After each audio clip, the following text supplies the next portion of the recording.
ભગવદ્ ગીતા જે છે એમાં એમ કીધું છે કે યત પ્રવૃત્તિ ભૂતાનામ, આ બધા જ પ્રાણી માત્ર જેમાંથી પ્રગટ થયા છે, યેન સર્વવિદમ તતમ, આ પરમાત્મા જે પરમ તત્વ જે છે, કૃષ્ણ ખાલી ગોવાળે નથી, વાંસળી વગાડવા નથી, રાસ રમવાવાળો ખાલી નથી, એ તો પરમાત્મા જ પરમ તત્વ છે.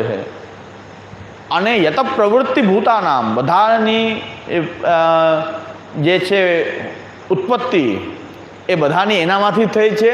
અને આખું આ જગત જે છે એનાથી જ વ્યાપ્ત છે. પરમાત્મા સર્વત્ર વ્યાપ્ત, પરમાત્મા ક્યાંય ન હોય એવું ન બની શકે. એકદમ પરમાત્માનો જે આશ્રિત હોય એ હંમેશા પરમાત્મામય છે, કારણ કે બધે જ એને જ જોવે છે.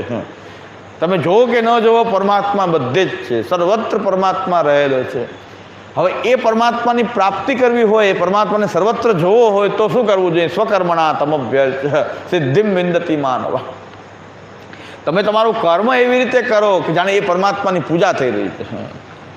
તો 12 કલાક સુધી તમે પૂજા જ કરી રહ્યા છો, એવા સાત્વિક ભાવથી, એવા ઉત્તમ ભાવથી તમારે તમારી કર્મ કરવું છે. નોકરી ધંધો બધી ભૂલી જાય કે કોઈની નોકરી કરું છું, નહીં, એ પરમાત્માને મારા કર્મથી એ પરમાત્માની હું પૂજા કરી રહ્યો છું. આ શ્રીમદ ભગવદ્ ગીતાએ એક રસ્તો બતાવ્યો છે કે જે લોકો કર્મમાં લાગેલા છે એ પરમાત્મા સુધી કેમ પહોંચે.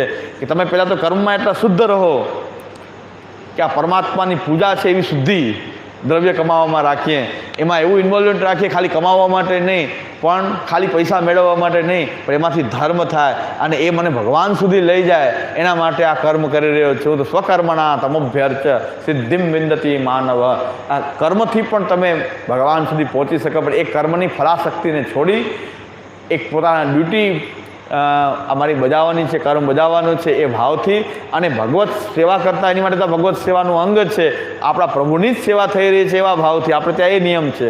આ હું ગીતાજીના કોન્ટેક્સ્ટમાં કહું છું, કર્મના કોન્ટેક્સ્ટમાં કહું છું કે ભગવાનની પૂજા થઈ રહી છે એવા ભાવથી પોતાનું કર્મ કરે તો 12-15 કલાક જે વ્યાવૃત્તિ કરે છે એ 12-15 કલાક એ ભગવાનની પૂજા થઈ જાય, એટલે ભગવાનની અર્ચના થઈ જાય, ઉપાસના થઈ જાય અને ભક્તિ થઈ જાય.